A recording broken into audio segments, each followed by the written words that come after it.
Come on, guys.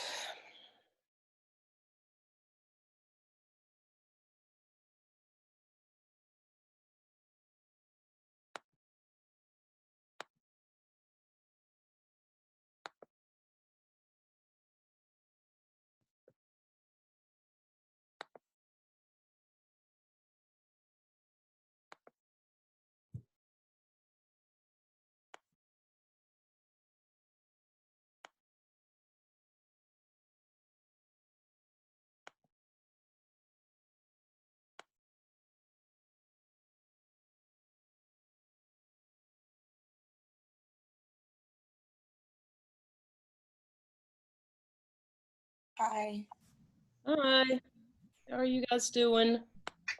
Let's see what I got here. Can all you guys see me? I'm showing that your video's blocked out. Yes, I can see you. Tara, can you see me? I see you. I can see you. Allison, can you see me? Yes. Okay, good. All right, and don't you hate looking at yourself all the time? I hate looking at myself all the time. See if who else I can get in here. Okay, let's see. So I got Brittany, Christina, Tara, Haley, Isabella, Ella, Saron, Allison, Jessica, Sylvia. 1, 2, 3, 4, 5. 1, 2, 3, 4. I got one missing. Who am I missing? Dr. Harold, Yes, Haley.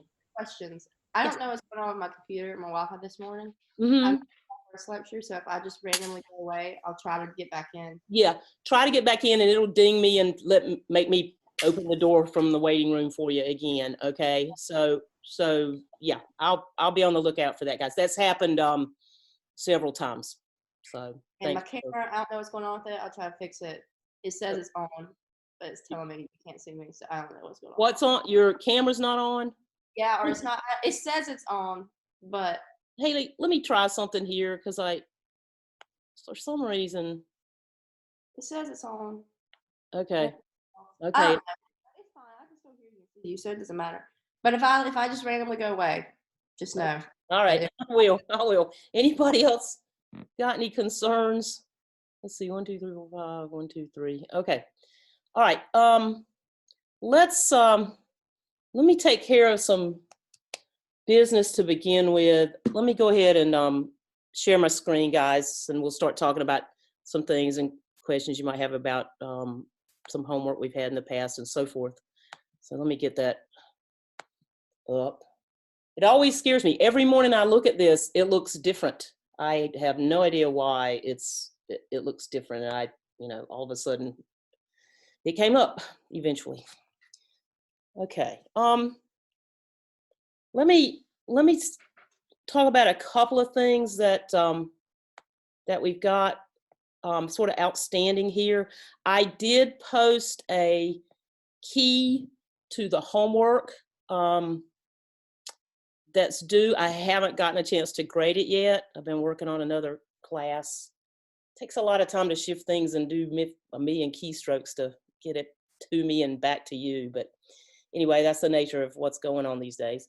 So let me give you something, and then we'll look at something that I gave you before that you might want the answers to. I have not had a chance to answer the questions online. So if you will look at this, should be on the video, although my video has been weird lately. I'm hoping it's recording. I'm not seeing a recording icon like I usually do. So I'm hoping that everything's working well there. But anyway, if you want to write this down quickly, this is that true, false, and multiple choice I gave you. So if you look at it, and I'll just screen it here, and it should show up in the video later. But some of these are a little tricky, so read them carefully and make sure you understand why the answers are what they are, particularly if you didn't get it right. So I'm just kind of screening through. If you want me to go back through it again, I will. Again, hopefully everything seems to be recorded. Yeah, I see the recording icon now. Okay, so everything seems to be okay. Last 2 classes I've done, it bumped me off the recording, but I could post my notes. So if it bumps me off the recording, I'll just post my notes. and that might help. Okay, so so everybody, let's see, I can't get it all on one page. This is why I'm scrolling. So there's like the second page of this thing. That's mostly the true false. It's true, false, false, true, false. And then the other ones were the multiple choices. I'll give you that one more time. Okay. All right. So there was one, and I didn't write this on this one, on 5 and 6 right here. There should have been a is not 0 on all of those things, right? Well, not 4, sorry, 4 and 5. Is not 0, is not 0, okay?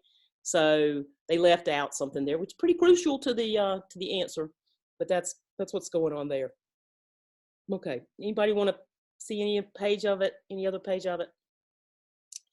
Okay, one other thing I want to do, just to make sure everybody's in the right spot. I remembered last night that we're using different books, and so I wanted to make sure this homework that's due on the assignment sheet, I think I had it due tomorrow. I'm just going to make it due Friday. We don't have class Friday, remember. And the problems that I was seeing in my book and that I had assigned are these. Number 6 was y double prime minus 25y equals 0. What you're meant to do here is given one solution, find another one.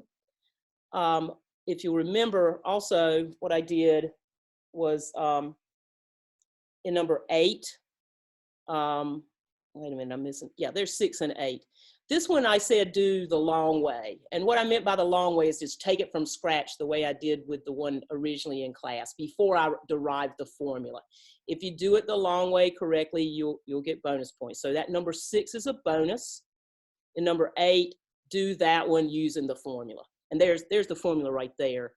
The other bonus was to prove that these two things right there are linearly independent. And you know how we prove something's linearly independent. We simply put it in the Wronskian, put the proper rows in the Wronskian, the proper derivatives in the Wronskian, and we show it's non-zero.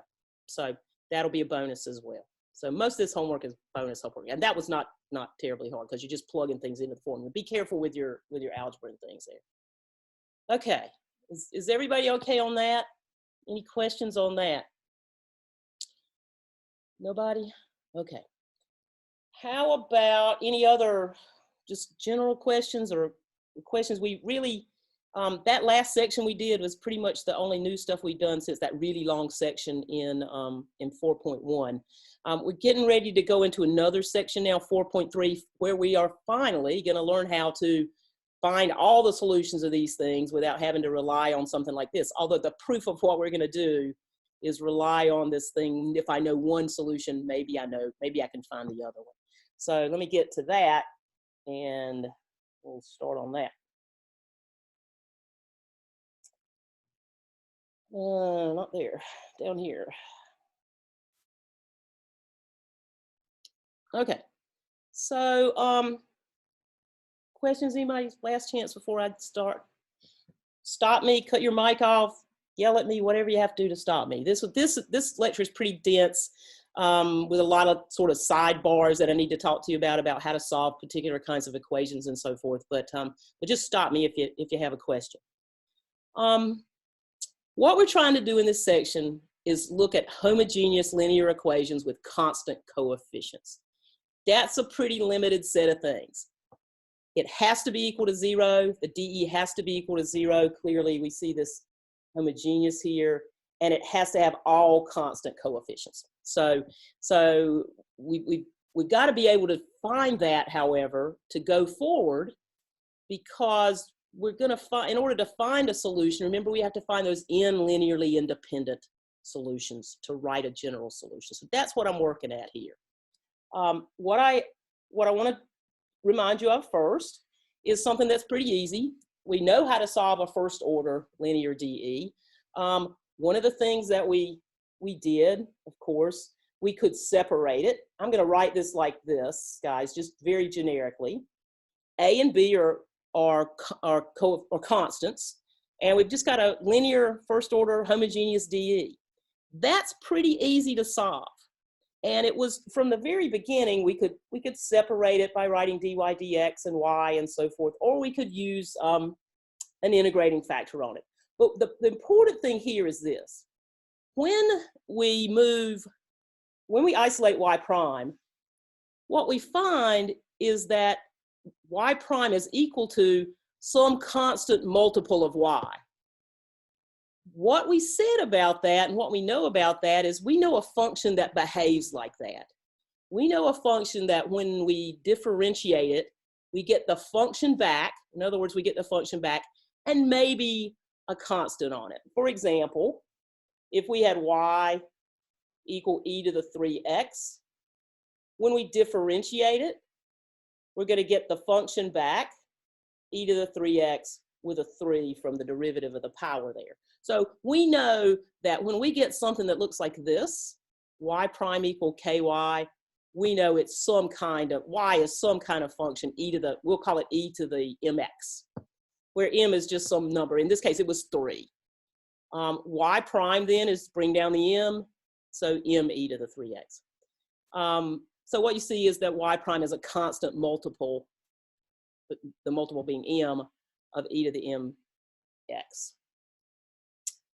Okay, so if we could, I don't know what's wrong with my writing lately. It's because I'm leaning over and I'm writing from left and I keep going up and I'm going up. I don't know. It'd be nice if I could write in a straight line now, but I've lost that ability apparently. But initially then, what we've got here is this. If we could find m, then we would have a solution. Our guess is that it's some e to the mx. And I'm going to do something right now. It's going to sort of give us a method through this entire section. So one thing we know that we sort of just looked at is that our solution has to be of that form. It's some y equal e to the mx, or at least one of the solutions. And then if you differentiate that, y prime is m e to the mx. Now, what I'm going to do is show you a really slick way to use algebra to find the solutions here. And since we knew it kind of looked like this, and we knew its derivative looked like that, I'm going to go back to this DE right here and plug in that y prime. So for y prime, I'm going to plug in m e to the mx right there. So a times m e to the mx. And for up here at by, I'm going to plug in e to the mx because that's what y is. Now, in order to solve that DE, that thing's got to be 0. Now, the nice thing is because e keeps repeating itself when I take derivatives, it appears in every one of these terms here. So what I'm going to do is pull that e to the mx out. And when I pull that e to the mx out, I'm left with am plus b. And that whole product there, this thing right here, e to the mx times am plus b, has got to be 0. We know that e to the mx is never going to be 0. And so what that leaves me with is this other thing, am plus b, that has to be 0, which means the m I'm looking for, remember I was looking for an m on the e to the mx, solve it for m, and you get minus b over a. So according to this method, the solution I'm looking for, e to the mx, is e to the minus b over ax. That's what I found m to be when I looked at this thing right here. Now, just to make sure, we're going to check it. Here was the original equation. I'm saying that this is a solution right here, and it's a generic solution depending on what the coefficients are, a and b here. But if I plug it in, I'll get a times whatever my y prime is. And if you look at y prime for this thing, it's e to the minus b over a x times the derivative of the power, which is minus b over a. So I put that in there, plus b times y. So this is a y prime, and this is just my check, a y prime plus by. And if you look at it, the a's cancel here. You get minus e to the minus b over ax plus b e to the minus b over ax, and it works. okay? So I found a solution to that generic one by just guessing that it's probably an E something and solving this thing right here, okay, this AM plus B. Let me do another one that's not generic, that actually has coefficients on it. Okay, so suppose we wanted to solve 2y prime minus 3y equals 0. Again, it's one I already know how to solve, but this method is really going to take me a lot further than the other methods I've had for first order DEs. I'm going to guess, again, that the solution looks like that. Its first derivative, which is all I need, looks like that. I'm going to plug those things in here. So that was y prime. That was y. I'm going to pull out the e to the mx. I'm going to be left with 2m minus 3. Since e to the mx cannot be 0, that leaves this thing being 0. That means m is 3/2. That tells me that the solution I'm looking for is e to the 3/2 x, because that was my m.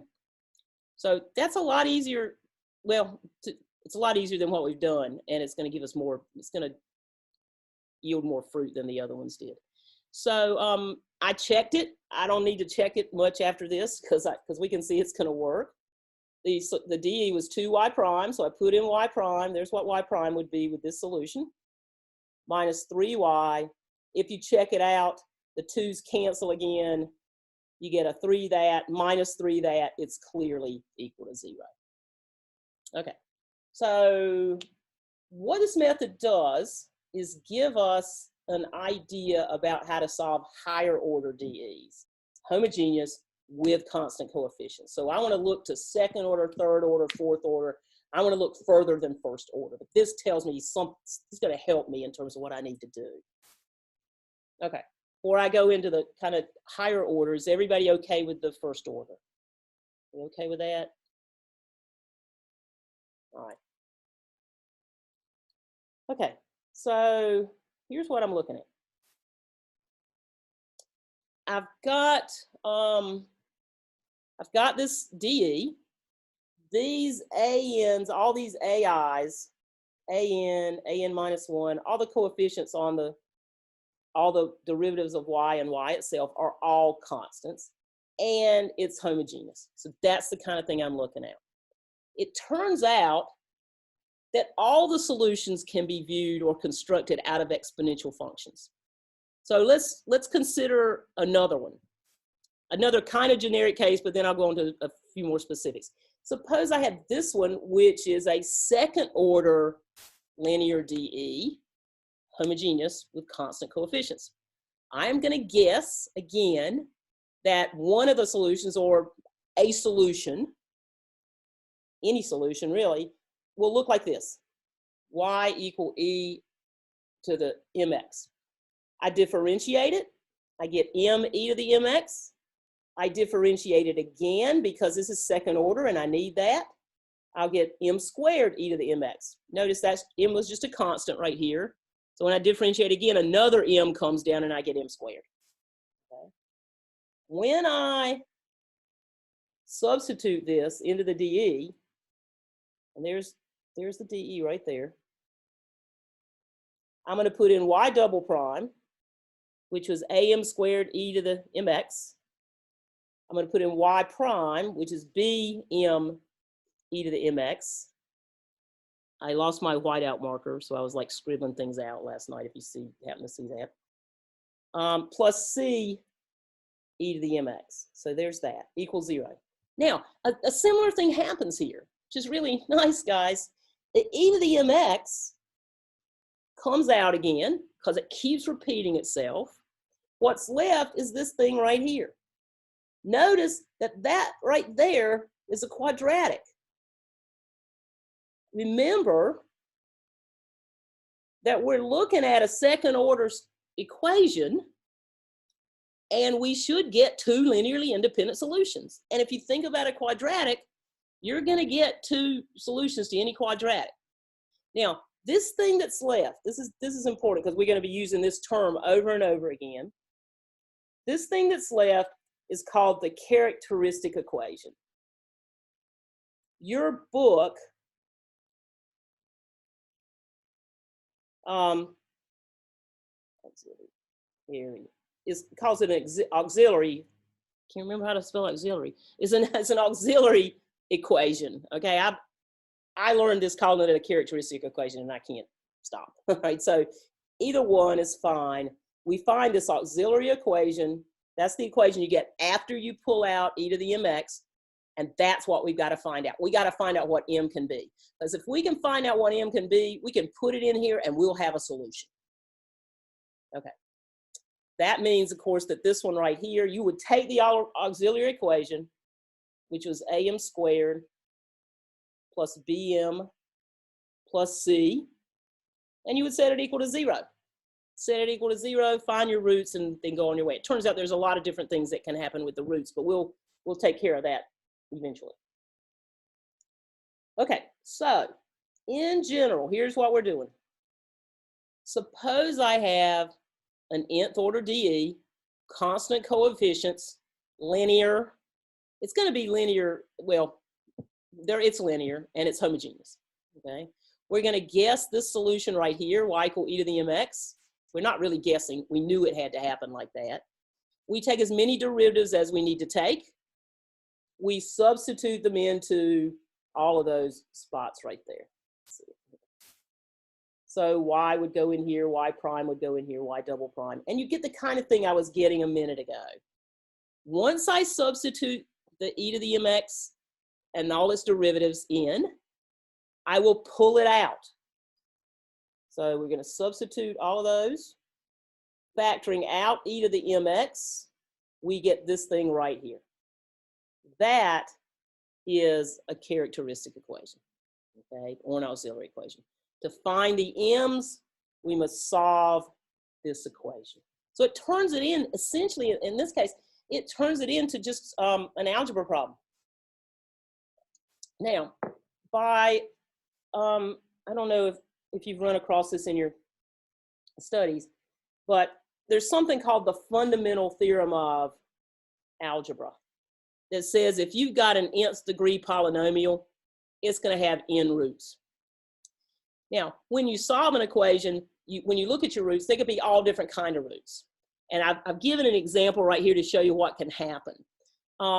If we had an auxiliary equation that looked like m squared minus m minus 6, it would factor into that.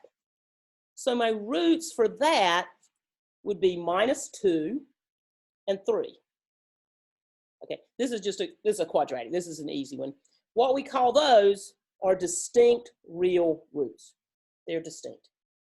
All right. We could have a quadratic that looked like this. If I factor that, I get m minus 2 times m minus 2. Now notice I only get one root out of that.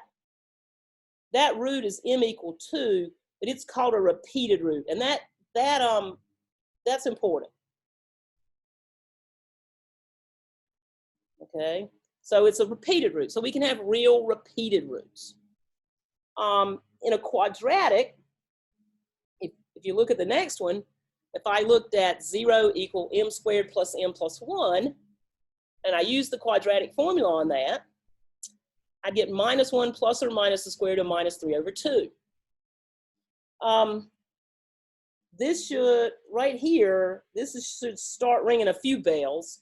Who's in complex? Is there anybody in complex analysis I think Tiara, you're in complex analysis. And Yes. Yeah, is anybody else in complex?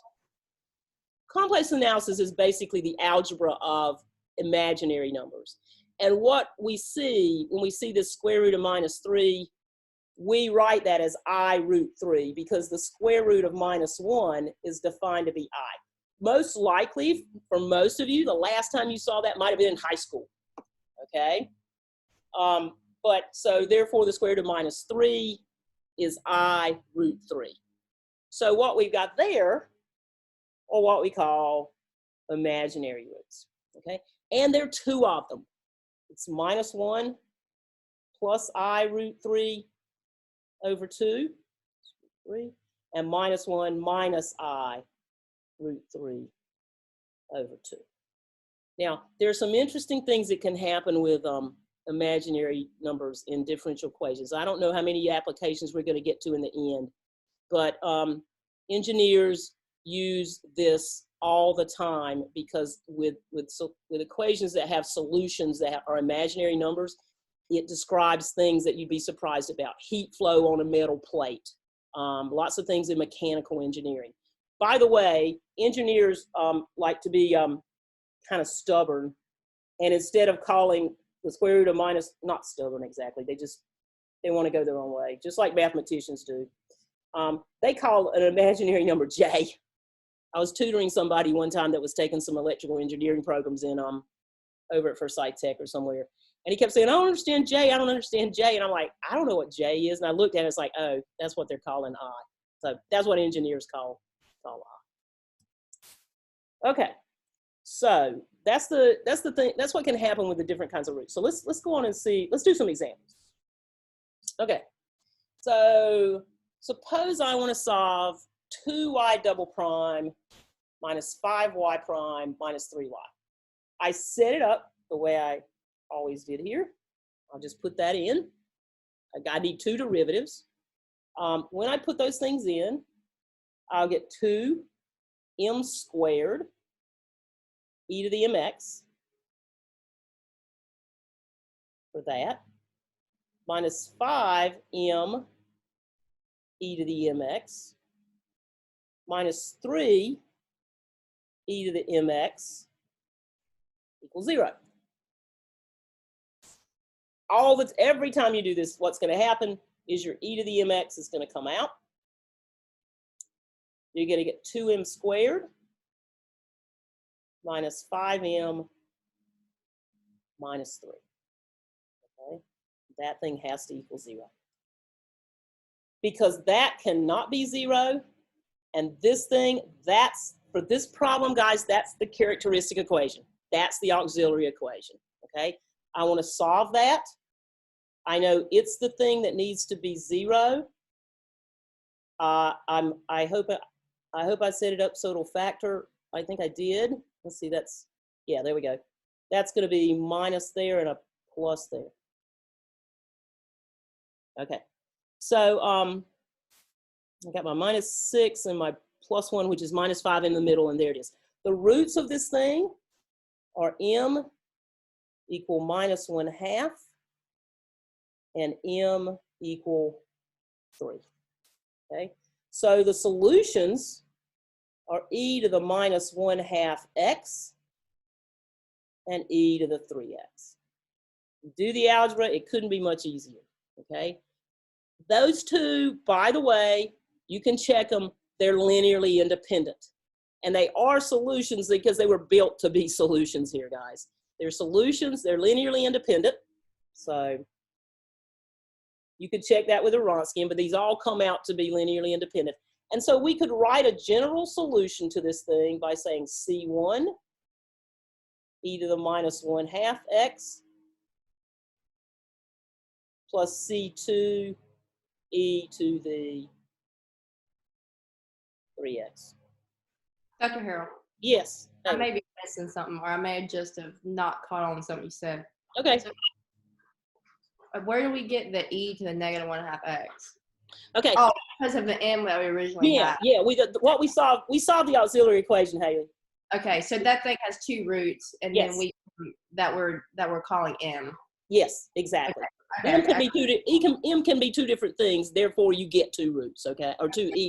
You get 2 solutions. Okay, I was just like, well, how do we get e set to 0? But now I see.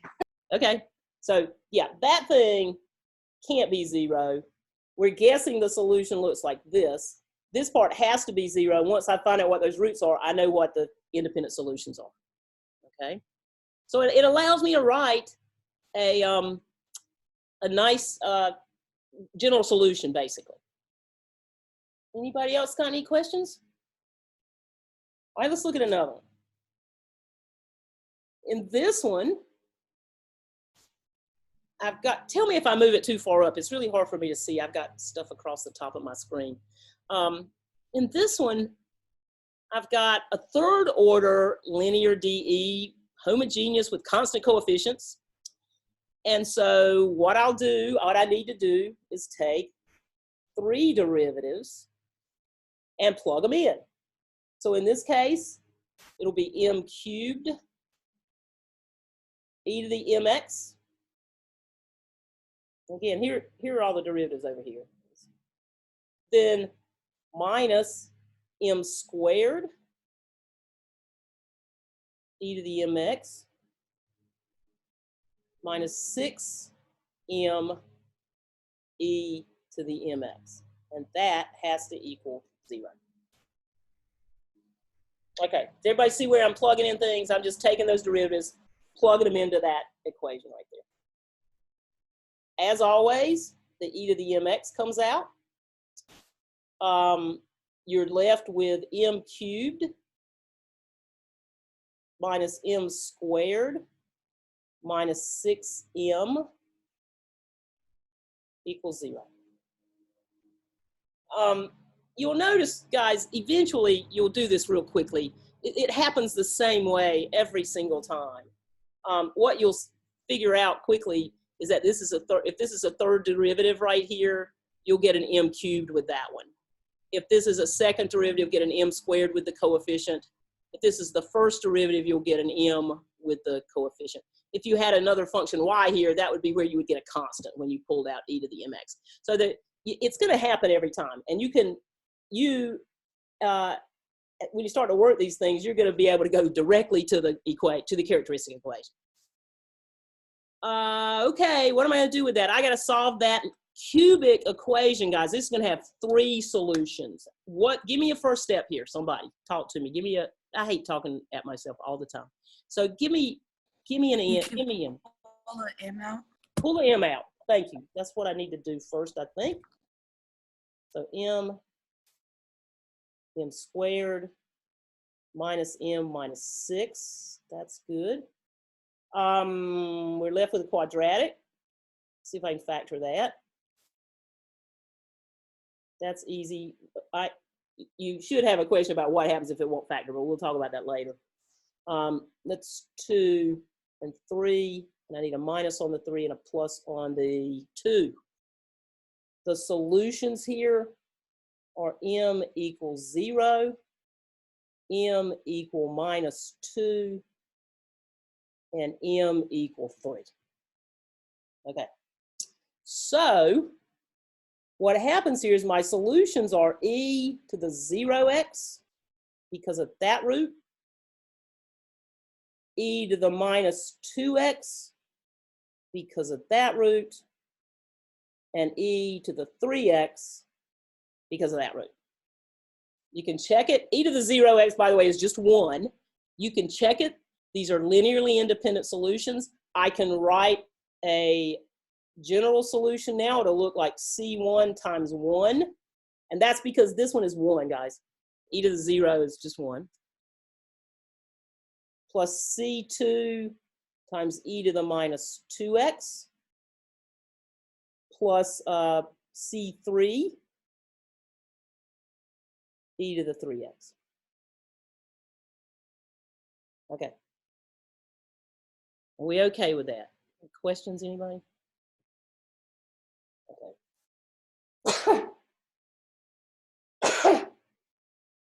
I'm so freaked out every time I sneeze. I think I'm getting coronavirus or something, but I'm not because my temperature has not even cracked 97.5. I run cold, so that's a good thing. If it gets up to 99, I'll get worried. Okay, so guys, what we've taken care of here is what I call case 1. And case 1 is when we have,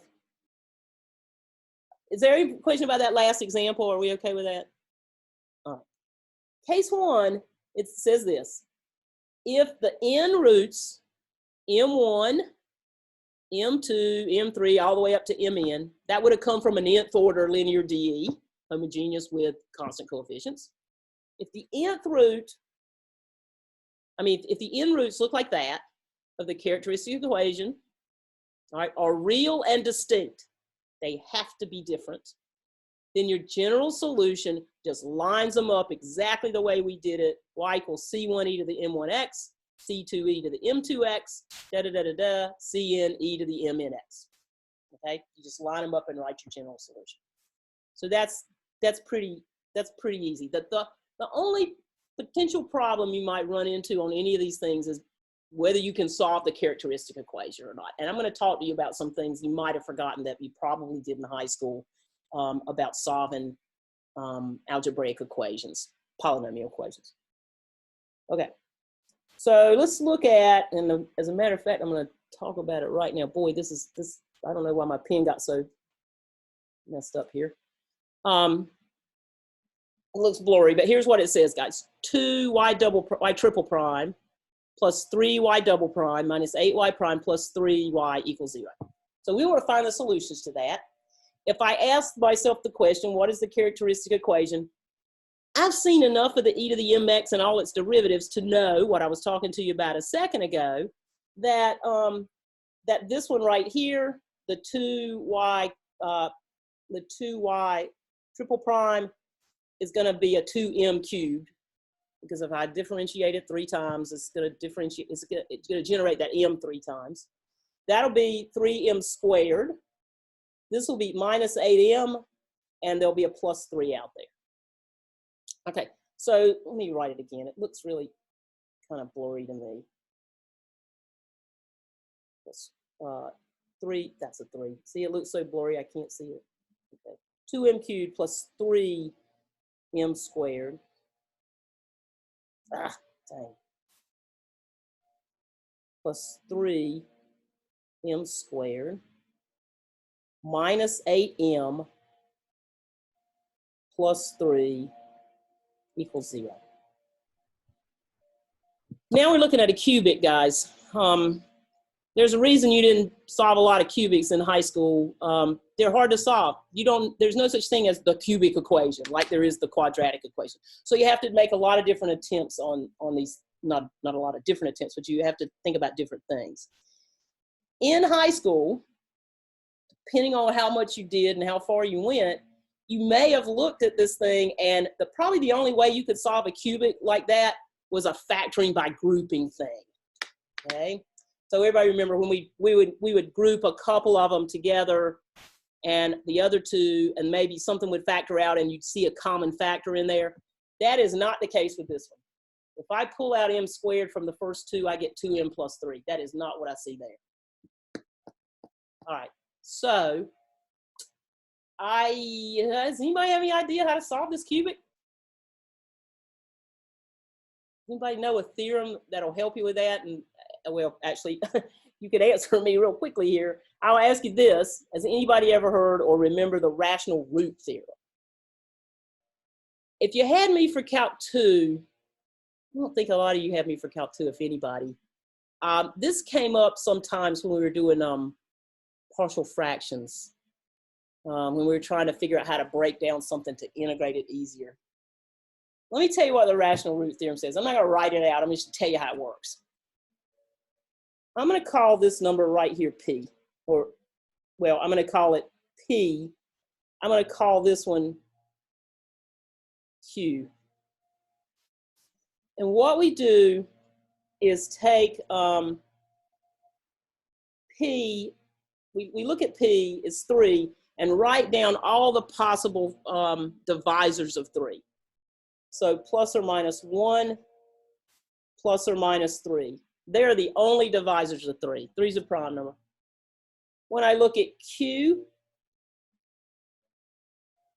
I'll get plus or minus, sorry, Q was 2. So plus or minus 1 and plus or minus 2. Right? Plus or minus 1 and plus or minus 2. Okay, so what the rational root theorem says is that if you form a list P over Q of these things, actually guys, let me erase that and put it somewhere else because I'm going to run out of space down here. I can feel it coming. I look at P over Q. I put a list of all the possible P over Qs. So the possible P over Qs are plus or minus 1 over plus or minus 1. So I put this one over that one. And then I'm going to put this one over that one. So plus or minus 3 over plus or minus 3. Okay. And then I'll put plus or minus 1 over plus or minus 2. And then finally, I'll put plus or minus 3 over plus or minus 2. Plus or minus 2. I should put some commas between those. What I've done is generate a list. And that list tells me the possible rational roots. Has anybody done this? Chime in if you've done this. Does anybody, does this look familiar to anybody? Sylvia, have you done this before in something?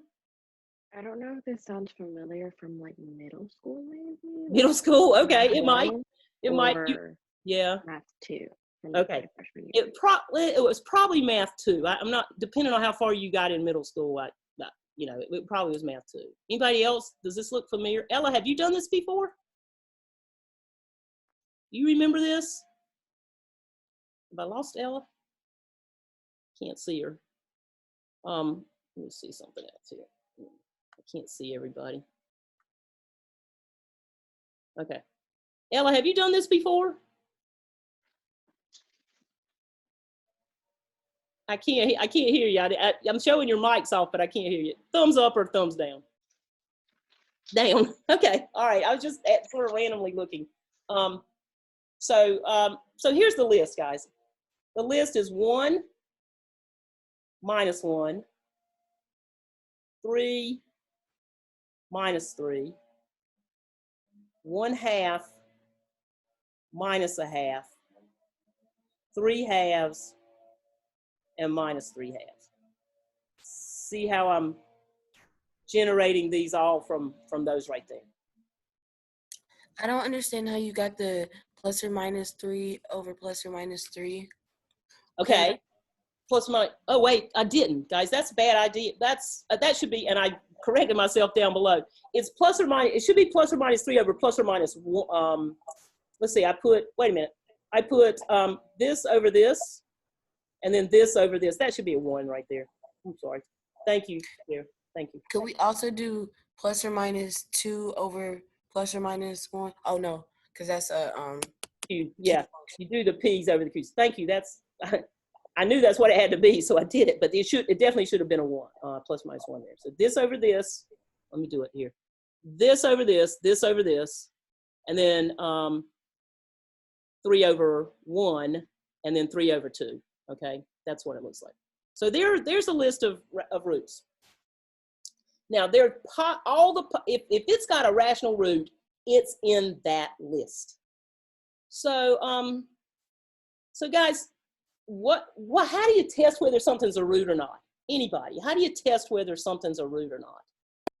Plug it in. Yeah, plug it into the equation. So I'm going to test the easiest thing possible before I go to the hard thing. So the first one on my list is 1.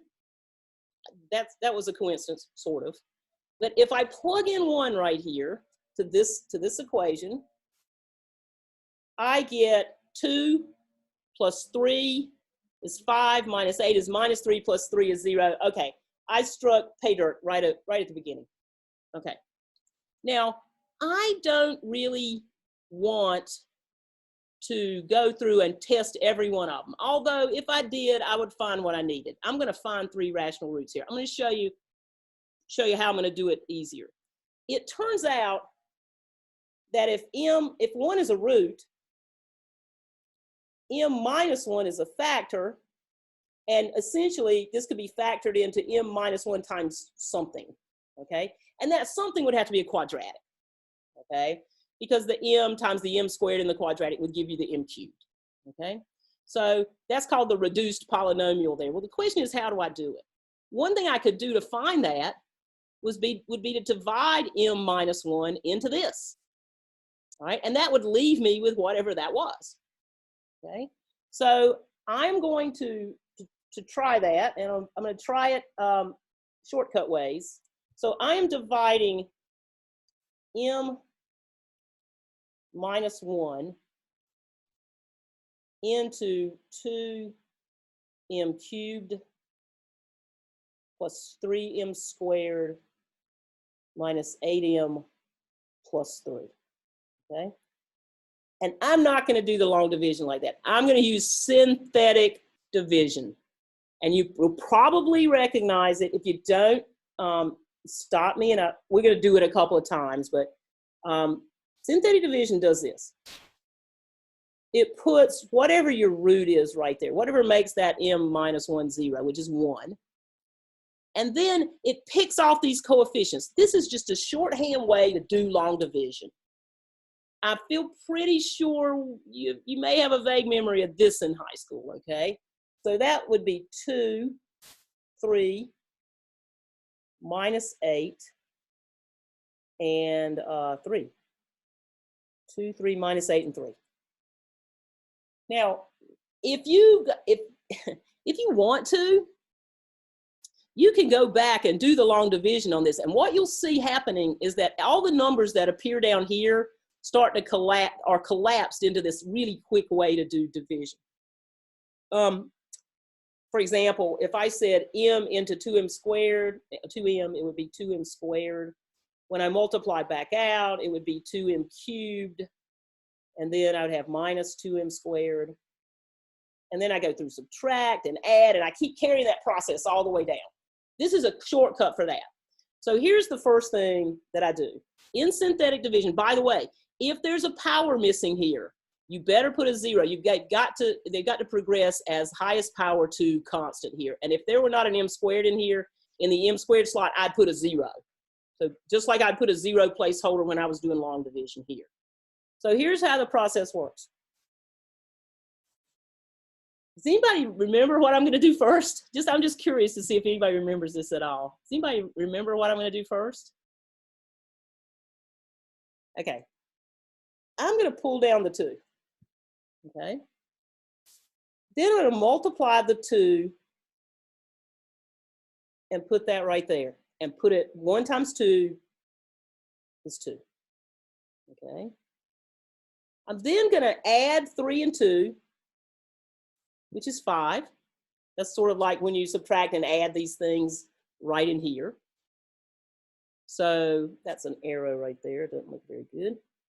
And then I'm going to multiply the 1 times the 5 and put it in the next slot.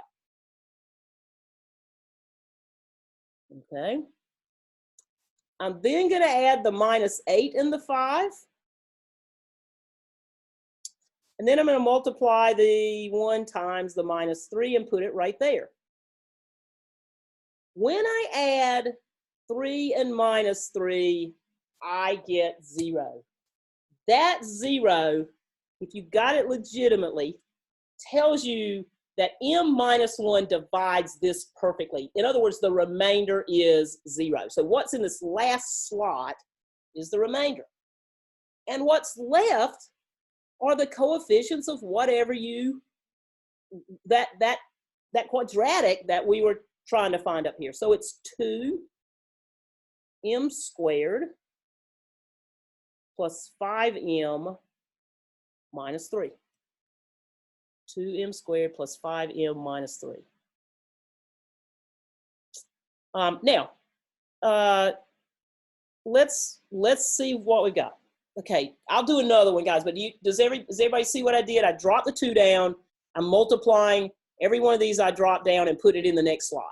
Add, multiply, next slot. Add, multiply, next slot. 1 times 2 is 2. Add, 1 times 5 is 5. Add, 1 times minus 3 is minus 3. Add, and I get 0. So ultimately what I've got is my characteristic equation here now is m minus 1 times 2m squared plus 5m minus 3.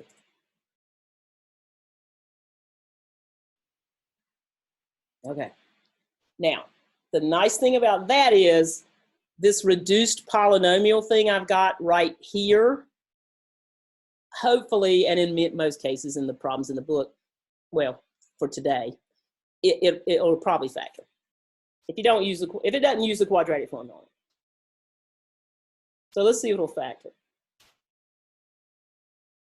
So I've got 2m. I need an m and a 3, and I need a 5 in the middle, plus 5. So I'm going to go with a plus and a minus there, and that's got to equal 0.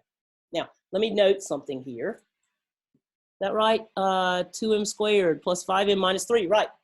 Okay, note here that the roots are m equal 1,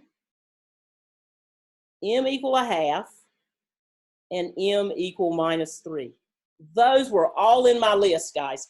Every one of those was in my list. I could have gone through and kept plugging in things to check them. This is an easier way. Okay. It also gives me the solution I need. My linearly independent solutions are e to the 1x, e to the 1/2 x, and e to the minus 3x. My general solution is C1 e to the x plus C2 e to the 1/2 x plus C3 e to the minus 3x. Okay. Problems with that? Anybody? Questions? Always when I teach this, I think about one of my former students who was a chemistry major and a math major. And she was applying to the PhD program in chemistry at Harvard. And she went to the interview, and one of the interviewees asked her how to solve a linear homogeneous DE with constant coefficients. They literally asked her to do this. I was shocked. Whatever, I guess they wanted to see how much she really remembered. She remembered, fortunately. And she has her PhD in chemistry from Harvard now, by the way. So that's a good story. But that always amazed me. Number one, that she did remember it. Number two, that they even asked her something like that. So, okay, has anybody got any questions at this point? So the thing we did with P over Q, Mm-hmm. I have to do that first. Yeah, because the reason I did that is to get hold of one of the roots, Haley and everybody. I needed to get hold of one of the roots as 1. So I could see that if I look at this list, I tested 1 and it was root, and that's where I got my start with the division here. Okay, so if I knew 1 was a root, I knew m minus 1 was a factor, and I could then carry out this process of what we call synthetic division. Okay, if you want to look somewhere else on this, Khan Academy will have tons of this doing all that. If I plugged in, like if I just chose, a random root from the list that we created, that would work with any root that worked in that originally. Exactly. Here's what would happen. The ones that didn't work, you wouldn't get 0 when you plugged it in, okay? The ones that did work, we know now the ones that did work. Let's look at this for a minute. So the ones that did work were 1, 1/2, and minus 3. So had I chosen 1, 1/2, or minus 3 and plugged it into here, minus 3 would have given me 0. And the 1/2 would have given me 0. None of the other ones would have given me 0. So that's how I had to get one of them. So let's suppose let's do the synthetic division again, guys, to make sure. We know that minus 3 is a root. Let me go back up here. We know now that minus 3 is a root. So suppose that's the one I had tagged to begin with. So minus 3 was a root, and the coefficients on the equation were the same. 2, 3, minus 8, and 3. Those are just the coefficients on the equation. And we found out that minus 3 was a root. So what I'm going to do here, that means that it's going to factor into m plus 3 times something. But to get that something, I have to do the division. So let me do the division. Let's show that that's what happens here. So I'm going to bring down the 2. Okay. And then I'm going to get minus 6 when I multiply the minus 3 times the 2. When I add that column, I'll get minus 3. When I multiply minus 3 times minus 3, I'll get 9. When I add this, I'll get 1. When I multiply, I'll get minus 3. When I add again, I'll get 0. That's what you're looking for right there, guys, because now what you know is the coefficients of that reduced polynomial, which will be 2, and it'll give you the polynomial itself. So 2m squared minus 3m plus 1. And now I would go about trying to factor that. So I might have 2m and m. And suppose I had 1 and 1 here. And I needed, both of them need to be minus because I got a positive in the end. I don't need to tell you guys how to factor. The roots are now m equal 1/2 and m equal 1. So I get the same 3 roots. I started at a different place, but I had to have one to grab onto, is the answer to your initial question, Haley. Does that make sense? Everybody okay? Haley, does that answer your question? I don't know if she's with me or not. She's having audio problems here. Okay. Let's see if I see her. She can't, yeah, she's got some video problems too.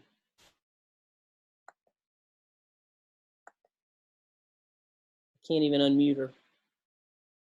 Okay. Is everybody else okay? I don't know what's going on today, but as long as everybody can see and hear, I guess that's okay. Not many questions, but. Okay. So that's how I do that. Now, let's go on to the next case here. The next case and the last case I'm going to do today is repeated real roots.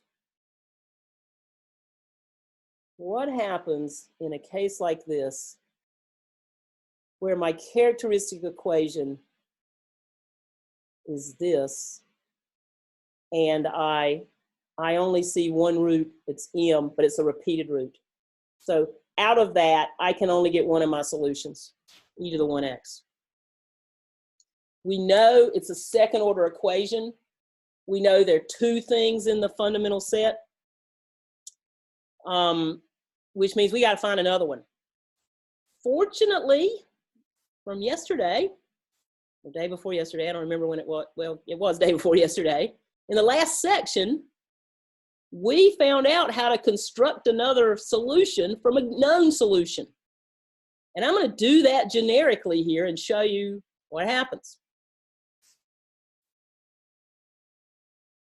Now, there's a little bit of algebra we have to think about here. Let me back up here for a minute.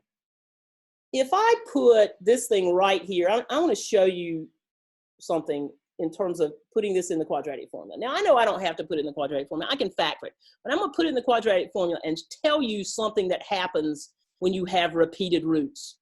This is going to help us out. The quadratic formula here would say m is minus b, which will be 2, plus or minus the square root of b squared, which will be 4, minus 4ac, and both of those are 1, all right? All over twice a, which is 1. Notice here, I get 2 plus or minus 0 over 2, which is 1. That's, guys, this is really important for the next thing I do. That's how you get a repeated root. What's under the radical becomes 0, because adding and subtracting 0 gives you the same thing. Gives you the same thing. So I'm going to write this up here. What's under the radical is b squared minus 4ac. And that's called the discriminant, guys. It discriminates among the kinds of roots you get. b squared minus 4ac becomes 0 when you have repeated roots.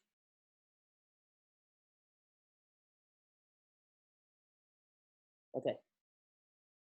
So I am going to look at this. I'm gonna use what I used the other day, what I learned the other day.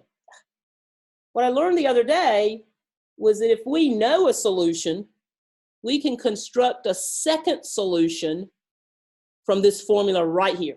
Remember, it's called reduction of order, and I'm going to use a formula. I'm not doing it the long way. I'm just use the formula. What I would do to use this in a quadratic, first thing I would have to do would be divide by a. And if I and that's to find my proper p. Okay. So I'm going to do that, and I'm going to draw a conclusion from something I just did. Any repeated root is of the form minus b over a. Because guys, remember what I did up here when I said this thing had to be 0, so the quadratic formula looks like minus b plus or minus the square root of that thing over 2a. If that drops out there, that root looks like minus b over 2a. So going back to here, I'm going to repeat that again. Any repeated root looks like minus b over 2a, because that b squared minus 4ac dropped out. Which means if I clear out the 2 here, I'm doing this because I'm going to use it in a second, 2m1 is minus b over a. I've explained it over here. You might want to read it. It says, suppose we have a repeated root m1, then e to the m1x is a solution. So y1 equal m1x. Also note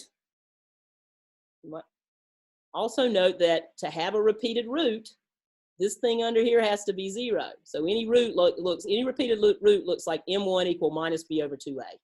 And here I just multiplied both sides by 2. Now, I'm getting ready to use that big time. It's going to make things really nice for me. Question about that? That's the only kind of little difficult thing, thing to sort of have to investigate that. Okay, so here's what I'm going to do. I know that I have a root, we'll call it m1, y equal m1x, because I got one of them from the repeated root. So my new root, according to that formula, all right, where this is the equation I was dealing with, is down here. My known root was e to the m1x. That's the one I knew. My p, remember, was b over a. So that's the formula says the integral of e to the minus p, integral p, which is b over a, dx, over the known root squared. So I'm squaring e to the m1x squared, and that is, if I square it and raise a power to a power here, we get 2m1x.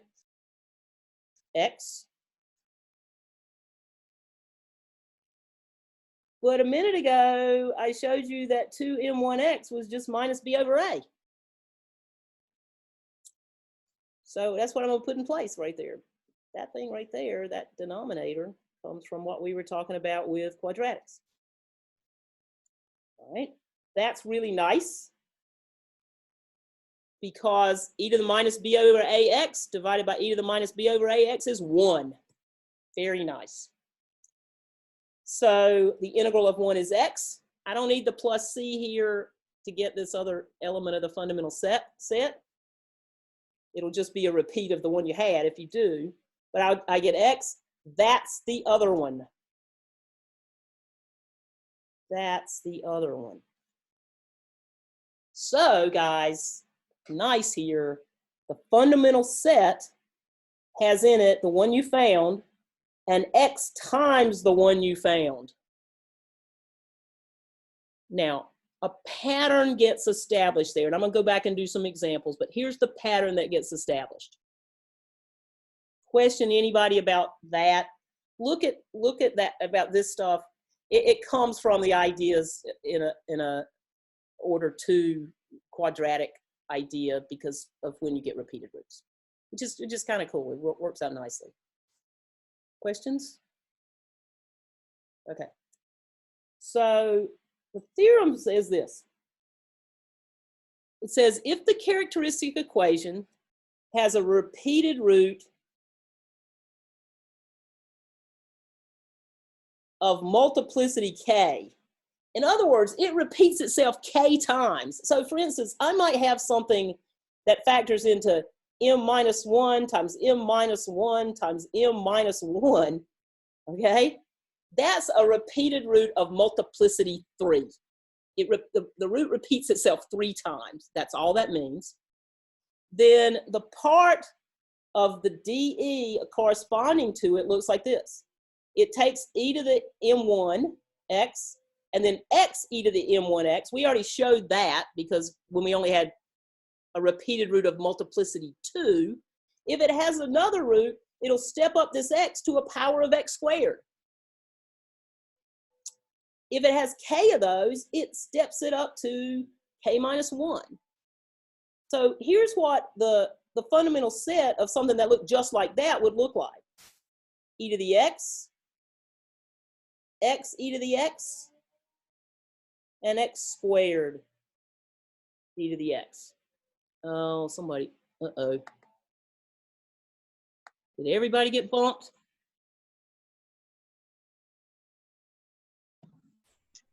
Is everybody back in? Dang. Sorry, Dr. Harrell. I don't know what happened. It's okay. I don't know what happened either, Haley. It looked like everybody was out at a point. So, so look, I'll finish what I'm talking about. Then maybe we can sort of scan back across it. Okay. So, guys, that's what when you have repeated roots, they will look like x e to the x, x squared to the x. If there are 3 of them, if you have 4 of them, the next one would be x cubed e to the x. Let's get this out of the way. Okay. Again, if there were 4 of them, it would look like that. So let's do a couple of examples, and then we'll call it a day. Suppose we had this problem right here. 4th order linear DE, homogeneous with constant coefficients. The characteristic equation is going to look like that.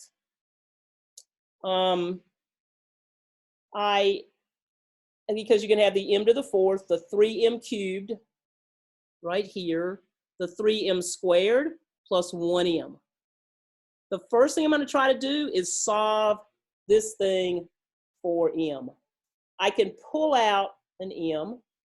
That tells me one of my m's is 0. Okay? What I have right here is another one of those rational root theorems. And you know, P and Q are 1. So the only possible rational roots are plus or minus 1 over plus or minus 1. Does everybody see? That's my P. The 1 on this one is my Q. Okay? So the only possible rational roots are 1 and minus 1. It's pretty clear that 1 is not a root. You plug that in, you don't get 0. But if you plug in minus 1, the minus 1 and that one will drop out there. This will be a 3, that'll be a minus 3, that'll drop out. Minus 1 is your root. So I'm gonna do the again, just to practice, I'm gonna do the synthetic division again and see what's left and see how that thing will factor. I'm gonna put a 1, a 3, and a 1. I'm going to pull the 1 down. I'm going to multiply and get minus 1. I'm going to get a 2 here. I'll get and multiply and get a minus 2. So bring down the 1, multiply the minus 1 times 1, it's minus 1. Add, you'll get 2. Minus 1 times 2 is minus 2. Add again, multiply by 1, you'll get minus 1, and you'll get 0. That again is what you're looking for, guys. That says this thing breaks down in the following way. M. Phooey. Hang on. One of the roots was 1. So we have m minus 1. one of the roots was -1, sorry. We have m plus 1. And what's left is m squared plus 2m plus 1. That 1, 2, and 1 on that thing became the reduced polynomial. So that you can factor. It'll be m plus 1 times m plus 1. Okay, so guys, here's what I have. I have a root of -1 with a multiplicity of 3. So what things look like, the fundamental set pieces look like e to the minus x, because the root is -1, x e to the minus x, and x squared e to the minus x. And then, of course, the general solution just looks like a fundamental C1. The general solution looks like C1 e to the minus x plus C2 x e to the minus x plus C3 x squared e to the minus x. Okay? All right, I don't know who can see me or who can hear me. I hope everybody can hear me, but I'm looking at the grid and it looks kind of lousy here. Okay. All right, let me look at what else. Yeah. I think I'm missing one thing. Okay, what? Okay, what is our original solution is y equals e to the mx, correct? Why? That's what we go back and plug into. No. E to Y the minus equals x. e to the mx. E to the minus x. Haley. M to the minus x. Yeah. Okay. Because So the root was -1. Okay. okay. So what's your question?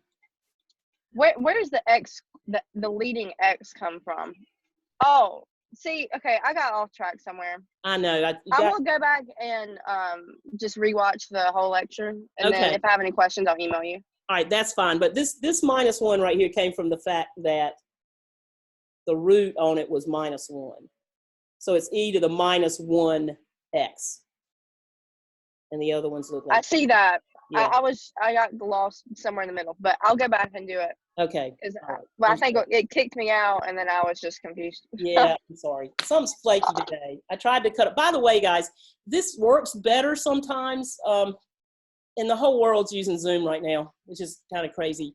But it works better if in your own space you cut off any things that are wireless. Like if you got a wireless printer, any other computer that somebody's trying to use, tell them not to use the computer during our class or whatever. It minimizes your bandwidth, and it causes the audio to be bad and sometimes the video. Okay, let me look at the last thing I've got, and then I'll show you what I need. This one right here, guys, m cubed. There's the dE. There's the characteristic equation.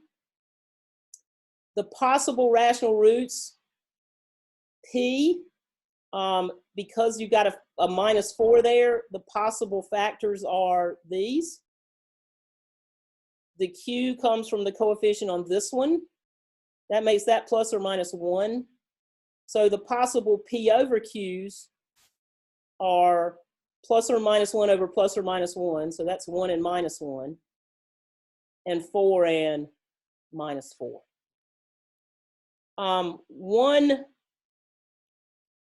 One works. Boy, I picked some nice examples here. One works here, guys, because if you plug one into this thing right here, you plug 1 into this thing, it'll work, I think. 1, 1, 1. Okay, so I'm going to use the synthetic division on it again. And I'm going to put the root is 1. Here's what I wrote this one because I want to remind you of what I said earlier. You're going to write down the coefficients here. 1, 3. There is no m, so you're going to put 0 as the coefficient on m. And then there's the -4.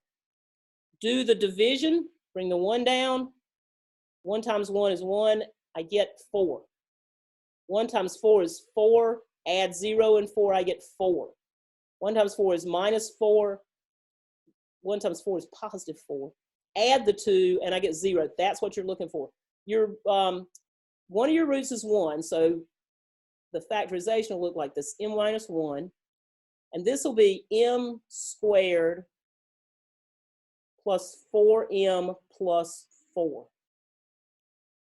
M squared plus 4m plus 4. Those come from those coefficients right there. I think I made this so it'll factor. M, 2 and 2. And both of them are going to be plus. So I've got one root here of 1, and I've got a root of minus 2 of multiplicity 2. Hang on. Okay. So here's what the fundamental set looks like. E to the 1x from that one. E to the minus 2x for one of those, but it's repeated. The next one will look like x e to the minus 2x. Okay. Guys, I have put the homework at the bottom of this thing. I have not gotten around to making a sheet yet. Thank God for Good Friday. No puns intended. I'll have some time to work. This thing right here, this is your homework. I have explicitly put problems there that I think only have real, distinct, or repeated roots. If you come out with a complex root there, you don't know how to do that problem. Okay, so because there's a case 3 here. So there's the homework. I will put it on Moodle, but hopefully this video is going to come out and I'll post it and you can watch again if you need to. I'm at the point where I can't really see anybody, unfortunately. I don't know why. But I'm going to sign out now, and y'all look at, I'm going to post the video as soon as I can. I got another class, but I'll do it this afternoon and see what happens. And hopefully you can watch it again if you need it. And there's the homework. I'll put the homework on Moodle as well. All right, I'll see you guys later if you're out there somewhere. I'll talk to you Monday. The next quiz is not due until Friday at 5. All right, take care. Dr. Harrell. Yeah, Kaylee, question. Dr. Harrell, can you see me? Oh, hear me. I emailed you. This is like beside the point. If Okay. anybody wants to log off, I sent you my first homework that's due, not this one that's due now, the last one. Yeah, but the next one. It early, and I forgot to send it to you. I sent it to you really late. Yeah. That night. Did you get that? I got that. I got Okay. that, and I got the second one. Okay. Okay, I apologize.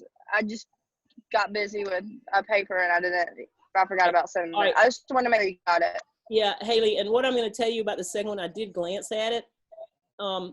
When you're trying to show something as a solution, if they tell you something's a solution, and you're trying to show something's a solution, all you need to do is plug in what they gave you.